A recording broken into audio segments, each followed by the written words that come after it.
जय हिंद दोस्तों, वंदे मातरम। मैं अनिमेश चौबे, सवर्ण आर्मी से।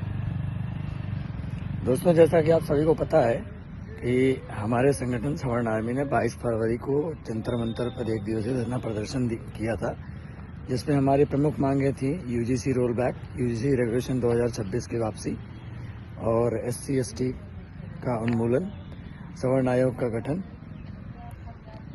और आर्थिक आरक्षण, जातिगत आरक्षण की जगह आर्थिक आरक्षण। तो इस संबंध में आज कल 8 मार्च को सवर्ण समाज के कई संगठनों द्वारा एक घेराव का आह्वान किया गया था।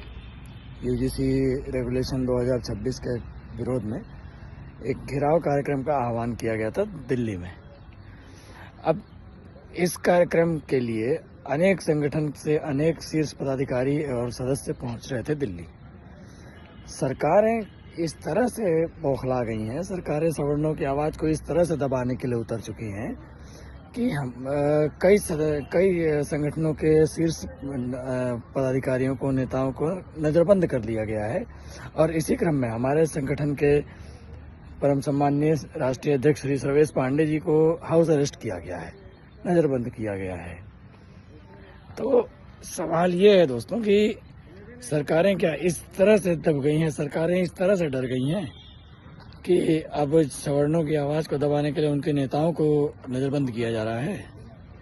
और सरकारें ये समझ रही हैं कि अगर हमारे शीर्ष नेताओं को, हमारे पदाधिकारियों को और हमारे लोगों को वो नज़रबंद करके हमारे इस आंदोलन को दबा देंगी, तो सरकारों से मैं ये चीज़ खुलकर कहना चाहता हूँ कि साहब, आप शरीर को कैद कर सकते हैं, किसी के विचारों को नहीं, किसी की बातों को नहीं, किसी के मत को नहीं कैद कर सकते हैं। आप शरीर को नज़रबंद कर सकते हैं। आप किसी व्यक्ति के घर पे 10 पुलिस बैठा देंगे कि भाई तुम बाहर नहीं जाओगे, किसी को उठा के बंद कर देंगे, ये आपके कार्य क्षेत्र में है। आप शारीरिक तौर पर किसी को रोक सकते हैं, मानसिक तौर पर, वैचारिक तौर पर नहीं रोक सकते हैं। और मैं हमारे राष्ट्रीय अध्यक्ष माननीय श्री सर्वेश पांडे जी के नज़रबंदी के कार्रवाई का घोर विरोध करता हूँ और इस घटना की निंदा करता हूँ। भारत एक लोकतांत्रिक देश है और यहाँ पर सभी को अपने विचार रखने का अधिकार है। अगर हम अपने विचार को रखना चाहते हैं, हम अपने विरोध को दर्ज कराना चाहते हैं, तो ये हमारा मौलिक अधिकार है।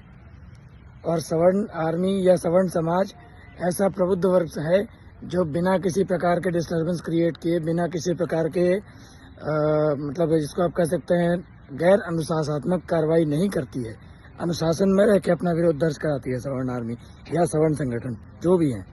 तो यदि सरकारें इस कदर बौखला गई हैं कि हमारे आंदोलन को दबाने के लिए हमारे नेताओं को नज़रबंद कर रही हैं, तो माननीय आप हमारे नेताओं को नज़रबंद कर सकते हैं, हमारे विचारों को कतई नहीं कर सकते हैं। हम अपने इस आंदोलन को, अपने इस मांग को अपने सवर्ण समाज के बीच में लेकर जाएंगे, घर घर अपने इस डिमांड को रखेंगे और लोगों से अपील करेंगे कि वो हमारे इस आंदोलन में जुड़े, हमारे इस कार्यक्रम में जुड़े, जिससे कि हम तो चलिए अब हम अपना समय खपा रहे हैं, लेकिन हम अपने आने वाली पीढ़ी के लिए कुछ अच्छा करके जाएं, उनके लिए अच्छा छोड़ के जाएं, उनका भविष्य उज्जवल करने के लिए जो रास्ता चाहिए, जो पथ बनाना है, वो हम करके जाएंगे। तो सवर्ण आर्मी राष्ट्रीय अध्यक्ष माननीय श्री सर्वेश पांडे जी के नज़रबंदी का मैं विरोध करता हूँ। मैं इस पर अपना कड़ा ऐतराज़ जताता हूँ और मेरी टीम, मेरा संगठन हमेशा सवर्ण समाज के साथ खड़ा है, उनके हक की लड़ाई के लिए हमेशा आगे रहेगा, अग्रसर रहेगा। जय सवर्ण आर्मी, जय सवर्ण समाज। सर्वेश पांडे जिंदाबाद।